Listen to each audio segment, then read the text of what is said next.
We're going to jump in here because the president has started speaking. Thank you, David. Let's listen in here. And I want to start by acknowledging how tired, worried, and frustrated I know you are. I know how you're feeling. For many of you, this will be the first or even the second Christmas where you look across the table, be an empty kitchen chair there. Tens of millions have gotten sick. We've all experienced upheaval in our lives. But while COVID has been a tough adversary, we've shown that we're tougher. Tougher because we have the power of science and vaccines that prevent illness and save lives. And tougher because of our resolve. So that, let me answer some questions that lay out the steps the Vice President and I are taking to prepare for the rising number of cases experts tell us we can expect in the weeks ahead. First, how concerned should you be about Omicron, which is now the dominant variant in this country, and it happened so quickly? The answer is straightforward. If you're not fully vaccinated, you have good reason to be concerned. You're at a high risk of getting sick. And if you get sick, you're likely to spread it to others, including friends and family. And the unvaccinated have a significantly higher risk of ending up in a hospital or even dying. Almost everyone who has died from COVID-19 in the past many months has been unvaccinated. Unvaccinated. But if you're among the majority of Americans who are fully vaccinated, and especially if you've gotten the booster shot, that third shot, you have much less reason to worry. You have a high degree of protection against severe illness. But because Omicron spreads so easily, we'll see some fully vaccinated people get COVID, potentially in large numbers. There will be positive cases in every office, even here in the White House, among the vaccinated from Omicron. But these cases are highly unlikely to lead to serious illness. Vaccinated people who get COVID may get ill, but they're protected from severe illness and death. That's why you should still remain vigilant. According to our doctors, even if you're fully vaccinated, you should wear a mask when indoors and in public settings. Wearing a mask provides extra protection for you and those around you. And I know some Americans are wondering if you can safely celebrate the holidays with your family and friends. The answer is yes, you can. If you and those you celebrate with are vaccinated, particularly if you've gotten your booster shot. If you are vaccinated and follow the precautions that we all know well, you should feel comfortable celebrating Christmas and the holidays as you planned it. You know, you've done the right thing. You can enjoy the holiday season. And thanks to the progress on vaccinations this fall, we've gone from nearly 90 million adults in July who had not even started their vaccination process to fewer than 40 million today. Still too many, but down from 90 to 40. All these people who have not been vaccinated, you have an obligation to yourselves, to your family, and quite frankly, I know I'll get criticized for this, to your country. Get vaccinated now. It's free. It's convenient. I promise you, it saves lives. And I honest to God believe it's your patriotic duty. Another question folks are asking is, what can you do to make yourself and your family feel safer and be safer? The answer is simple. Get your booster shot. Wear a mask. Our doctors have made it clear, booster shots provide the strongest of protections. Unfortunately, we still have tens of millions of people who are eligible for the booster shot, but have not yet gotten it. They've gotten the first two shots, but they've not gotten the booster. Folks, the booster shots are free and widely available. Over 60 million Americans, including 62% of eligible seniors, our most vulnerable group, have gotten their booster shots. I got my booster shot as soon as they were available. And just the other day, former President Trump announced he had gotten his booster shot. It may be one of the few things he and I agree on. People with booster shots are highly protected. Join them. Join us. It's been 6 months or more since my second shot. If it's been 6 months or more for your second shot when I got my booster, you can get yours today if you've been 6 months or more since your second shot. Another question that folks are asking is, are we going back to March 2020? Not this last March 2021, but March 2020 when the pandemic first hit? That's what I keep getting asked. The answer is absolutely no. No. Here are three big differences between then and now. Number one, the first one, more than 200 million Americans have been fully vaccinated. In March of 2020, no one was fully vaccinated.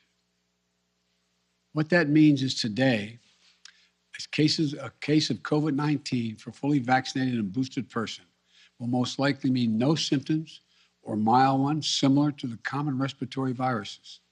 Over 200 million Americans should have a peace of mind that they did not have in March of 2020. They're protected from hospitalization and they're protected from death. Second point, we're prepared today for what's coming. In March of 2020, we were not ready. Today, we stockpiled enough gowns, masks, and ventilators to deal with the surge of hospitalizations among the unvaccinated. Today, we're ready. And as I'll explain in a few minutes, we're going to be reinforcing our hospitals, helping them. Number three, we know a lot more today than we did back in March of 2020. For example, last year, we thought the only way to keep your children safe was to close our schools. Today, we know more and we have more resources to keep those schools open.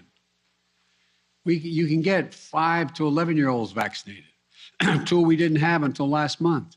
Today, we don't have to shut down schools because of a case of COVID-19. Now, if a student tests positive, other students can take the test and stay in the classroom if they're not infected, rather than closing the whole school or having to quarantine. We can keep our K through 12 schools open. That's exactly what we should be doing. So folks, let me summarize. We should all be concerned about Omicron, but not panicked. If you're fully vaccinated, and especially if you got your booster shot, you are highly protected. And if you're unvaccinated, you're at a higher risk of getting severely ill from COVID-19, getting hospitalized, and even dying. So the best thing to do is get fully vaccinated and get your booster shot. And no, this is not March of 2020. 200 million people are fully vaccinated. We're prepared. We know more. We just have to stay focused. So that's where we stand. Now let me tell you about the additional steps I'm ordering today to take on what is coming. I know you've heard a lot of this in the news already this morning. 3 weeks ago, I laid out a COVID-19 action plan for this winter that prepared us for this moment. Today, we're making the plan even stronger. First, we're setting up our vaccination and booster efforts. We're stepping it up significantly. In the past 2 weeks, we've seen the highest vaccination rates since last spring. And we aren't as vaccinated as a country as we should be, though. That's why we have added 10,000 new vaccination sites on top of the 80,000 sites that we already had in place. And even more will open in January. I know there's some parts of this country where people are very eager to get their booster, where it's harder to get an appointment, So starting this week, I'll be deploying hundreds more vaccinators and more sites to help get the booster shots in people's arms. I've ordered FEMA, the Federal Emergency Management Agency, to stand up new pop-up vaccination clinics all across the country where you can get that booster shot. We've opened, we've opened FEMA vaccination sites in Washington State and New Mexico recently as cases have increased. And today, I'm directing FEMA to stand up new sites in areas where there is a high demand. These steps are going to help us add more and more booster appointments and just over the next few weeks. I also want to say a word to parents. If your children are not vaccinated, please get them vaccinated. If you're a parent, understandably, who waited to see how the first shots went with other kids before getting your own kid vaccinated, you can stop waiting. 6 million children in our country, ages 5 to 11, are vaccinated. Get your children protected today, now.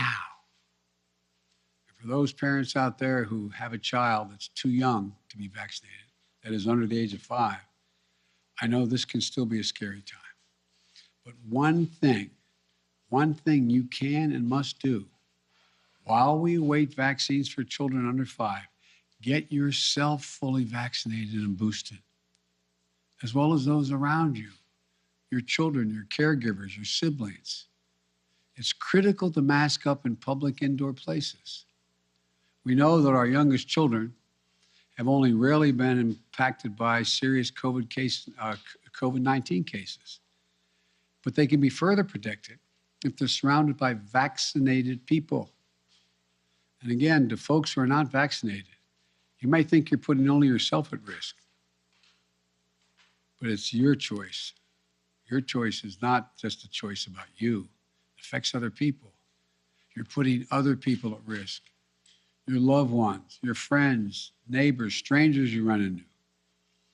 And your choice can be the difference between life or death.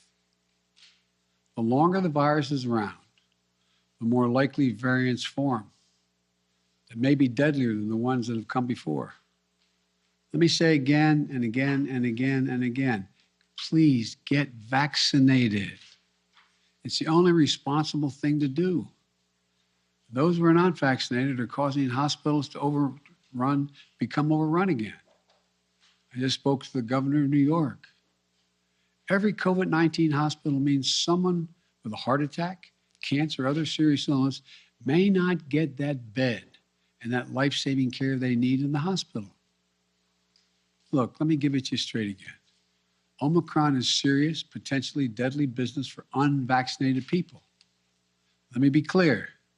Thanks to the prior administration and our scientific community, America is one of the first countries to get the vaccine.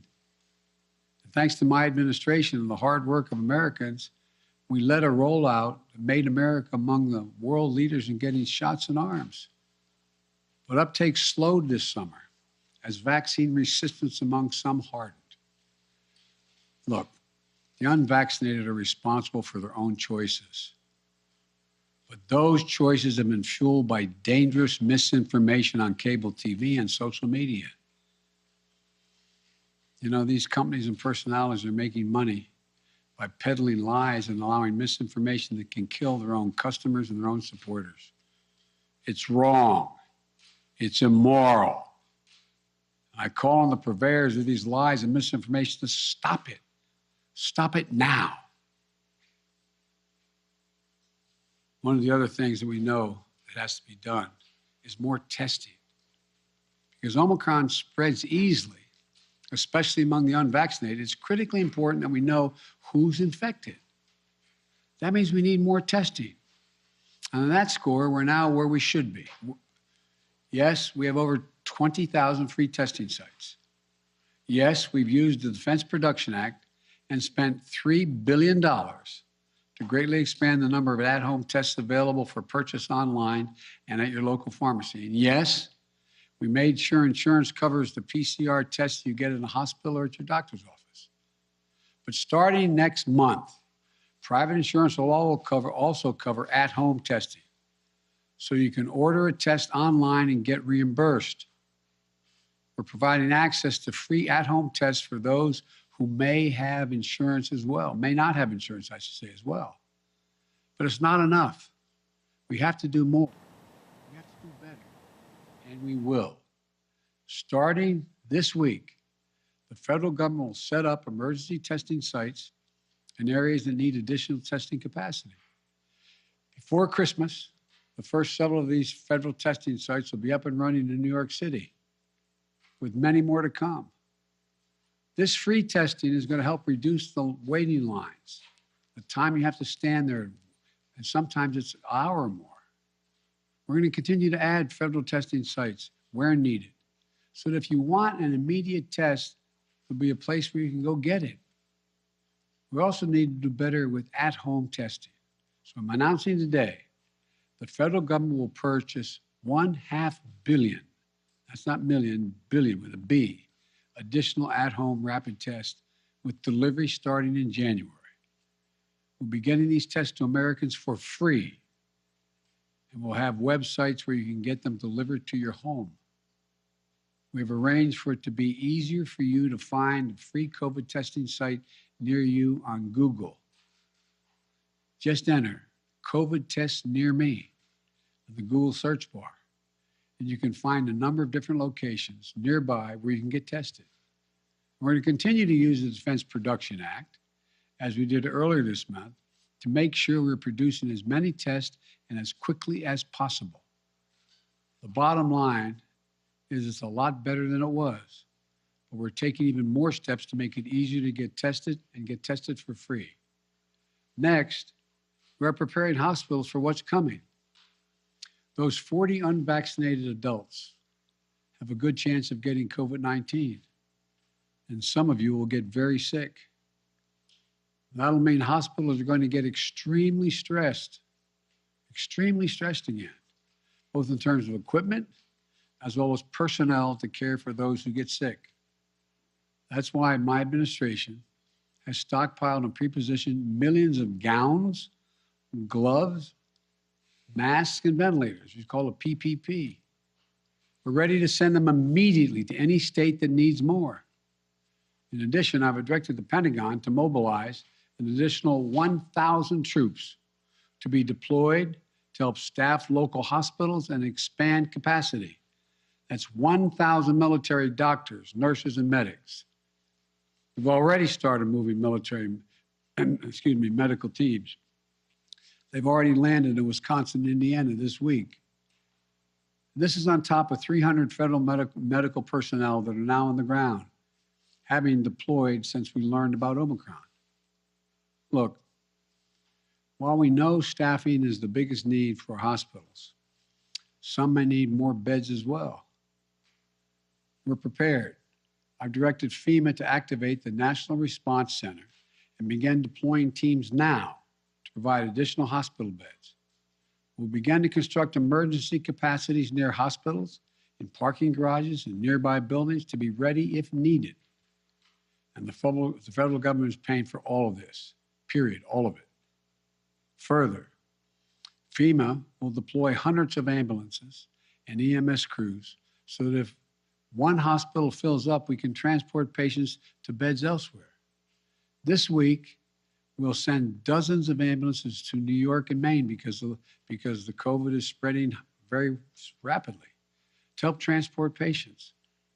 Our doctors, nurses, hospital staffs have gone above and beyond during this pandemic. The strain and stress is real. I really mean it. It's real. And we'll have their backs, though. We have to let them know we have their backs. Finally, we're making sure that COVID-19 no longer closes businesses or schools. Last week, the federal court reinstated my administration's vaccination or test. The vaccination or test rule for businesses with more than 100 employees. The rule requires employers with 100 or more employees to protect their workers who are on site and indoors with the requirement that they be vaccinated or tested each week or go home. These rules are going to keep workers safe, and keep workers safe will help keep businesses open. If people are vaccinated or tested, they're much less likely to get sick and less likely to spread it to others. Customers are more likely to come in and shop because they know it's a safe environment. I know vaccination requirements are unpopular for many. They're not even popular for those who are anxious to get them. My administration has put them in place not to control your life, but to save your life and the lives of others. Where 400,000 Americans died from COVID this calendar year, and almost all were unvaccinated. Almost all were preventable. The rule is legal and effective. It's going to save thousands of American lives. We must also keep our K-12 schools open. Look, the science is clear and overwhelming. We know how to keep our kids safe from COVID-19 in school. K through 12 schools should be open. And that safety is increased if schools require all adults who work in the schools to get vaccinated and take the safety measure that the CDC has recommended, including masking. I got Congress to pass billions of dollars in All right, schools. so listening to a press conference by President Joe Biden with another strong message about getting vaccinated, getting booster shots, getting tested, message to all Americans. Unlike Canada, though, the United States not bringing in many new restrictions in terms of day-to-day life and society. The president deciding not to go there, instead focusing on vaccinations and further testing. All right.